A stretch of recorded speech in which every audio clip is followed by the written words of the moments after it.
उदारवादियों द्वारा जनता को धोखा देना। Vladimir Ilyich Lenin. रूसी सामाजिक जनवादी मजदूर पार्टी की पिछली लंदन कांग्रेस में बुर्जुआ पार्टियों के प्रति रवैये के सवाल पर चर्चा की गई और इस विषय पर एक प्रस्ताव पारित किया गया।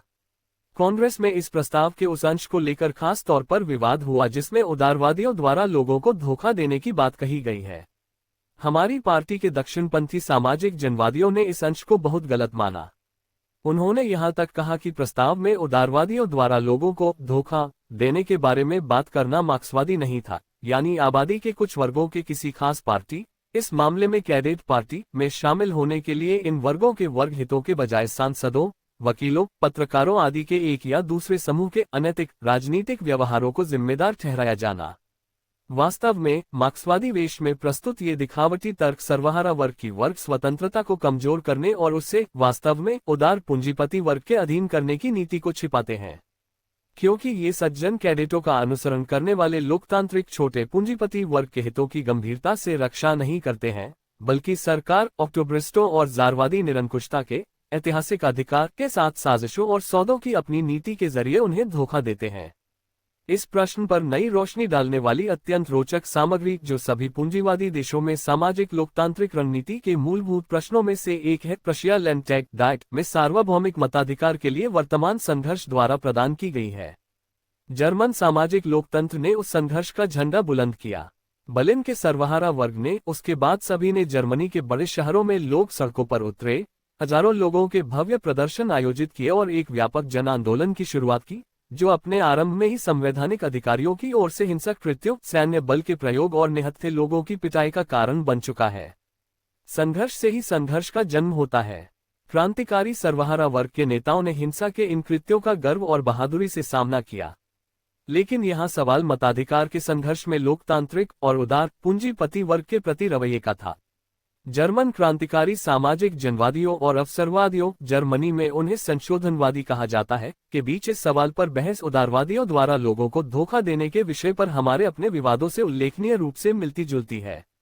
जर्मन सामाजिक लोकतांत्रिक मजदूर पार्टी के केंद्रीय मुखपत्र वोवट्स ने एक प्रमुख लेख प्रकाशित किया, जिसका सार और तत्व इसके शीर्षक में स्पष्ट रूप से व्यक्त किया गया है। मताधिकार के लिए संघर्ष एक वर्ग संघर्ष है। जैसी कि उम्मीद थी, इस लेख को अवसरवादियों ने एक चुनौती के रूप में लिया, हालांकि इसने सकारात्मक रूप में केवल स्थापित सामाजिक लोकतांत्रिक सिद्धांतों को ही प्रस्तुत किया।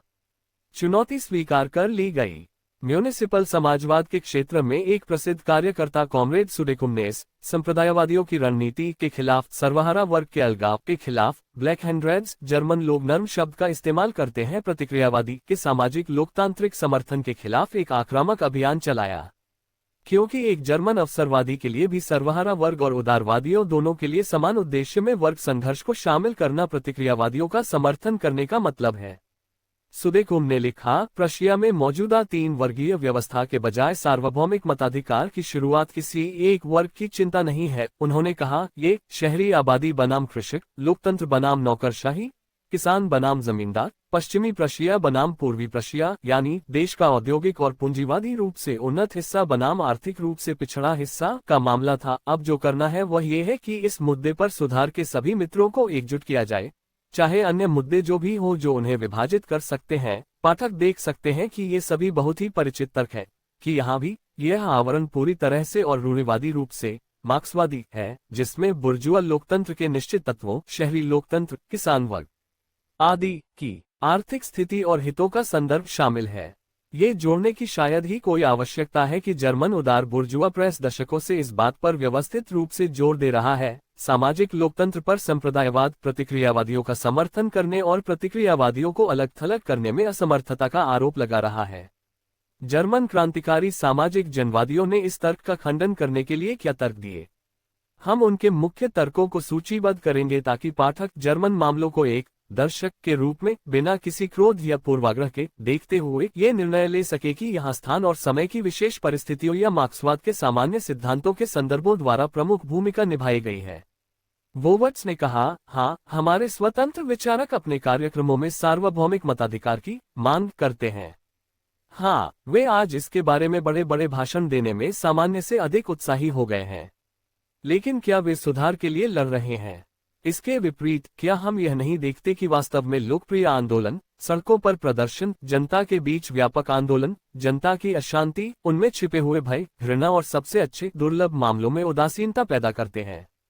हमें बुर्जुआ पार्टियों के कार्यक्रमों, उदारवादी कैरियरवादियों के भोज और संसदीय भाषणों और जनता के वास्तविक संघर्ष में उनकी वास्तविक भागीदारी के बीच अंतर करना चाहिए। सभी संसदीय देशों में बुर्जुआ राजनेताओं ने हमेशा लोकतंत्र के प्रति दिखावटी सेवा की है, जबकि उसके साथ विश्वासघात किया है। हाँ, केंद्र और स्वतंत्र विचारकों की पार्टी लिबरल पार्टी के भीतर निस्संदेह ऐसे तत्व हैं जो सार्वभौमिक और समान मताधिकार में रुचि रखते हैं, वोवर्ट्स ने कहा। लेकिन ये तत्व बुर्जुआ पार्टियों का नेतृत्व नहीं करते हैं, न ही छोटे कारीगर, न ही अर्ध सर्वहारा वर्ग, न ही अर्ध बर्बाद किसान। वे उदार बुर्जुआ के नेतृत्व का अनुसरण करते हैं, जो उनकी पीठ पीछे प्रतिक्रिया के साथ समझौता करके, उनकी वर्ग चेतना को भ्रष्ट करके और वास्तव में उनके हितों की रक्षा न करके उन्हें संघर्ष से दूर रखने की कोशिश करते हैं। इन तत्वों को सार्वभौमिक मताधिकार के संघर्ष में लाने के लिए उनकी वर्ग चेतना को जगाना, उन्हें अस्थिर बुर्जुआ पार्टियों से दूर करना आवश्यक है। लिबरल स्वतंत्र विचारक पार्टी के भीतर वे सार्वभौमिक मताधिकार में रुचि रखने वाले तत्व एक नपुंसक अल्पसंख्यक बनाते हैं, जिन्हें हमेशा वादों से भर दिया जाता है और फिर हमेशा एक बार फिर धोखा दिया जाता है, और जिनकी राजनीतिक ऊर्जा पूरी तरह से पनडुब्बी हो जाती है।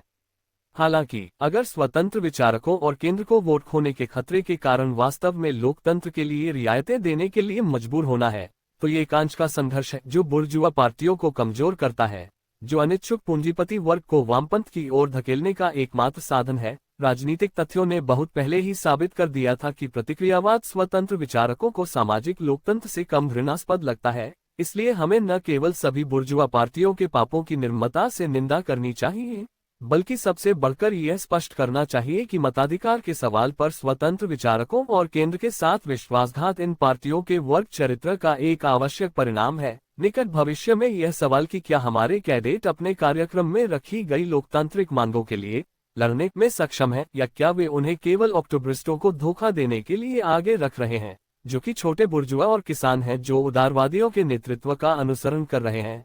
रूसी सामाजिक जनवादियों के सामने बार बार खड़ा होगा, जैसा कि क्रांति के दौरान पहले भी कई बार हुआ था। इसलिए हमारी पार्टी के कुछ लोगों को वोवर्ट्स के इन तर्कों पर विचार करना चाहिए। पुनश्च ये लिख प्रेस को भेजा गया था इससे पहले कि हम रैच अंक संख्या 52 1 मार्च को पढ़ते, जिसमें इस समाचार पत्र के बलिन संवाददाता श्री के डी का एक लेख था जिसका शीर्षक था जर्मन उदारवाद का संकट। लेखक ने वोवर्ट्स और सुडेकुम के बीच विवाद को पारंपरिक लहजे में और हमारे उदारवादी झूठों द्वारा इस्तेमाल किए जाने वाले पारंपरिक तरीकों से संभाला है। उन्होंने संबंधित पक्षों के तर्क या सटीक उद्धरण देने का कोई प्रयास नहीं किया है। उन्होंने केवल घोषणा की। आधिकारिक वोवर्ट्स ने तुरंत विधर्मी पर कीचड़ उछाला और एक प्रमुख लेख में, जो अपने आक्रामक और उग्र लहजे के कारण बेहद अरुचिकर था, उस पर अज्ञानता और पार्टी के सिद्धांतों को अक्षम्य रूप से भूलने का आरोप लगाया।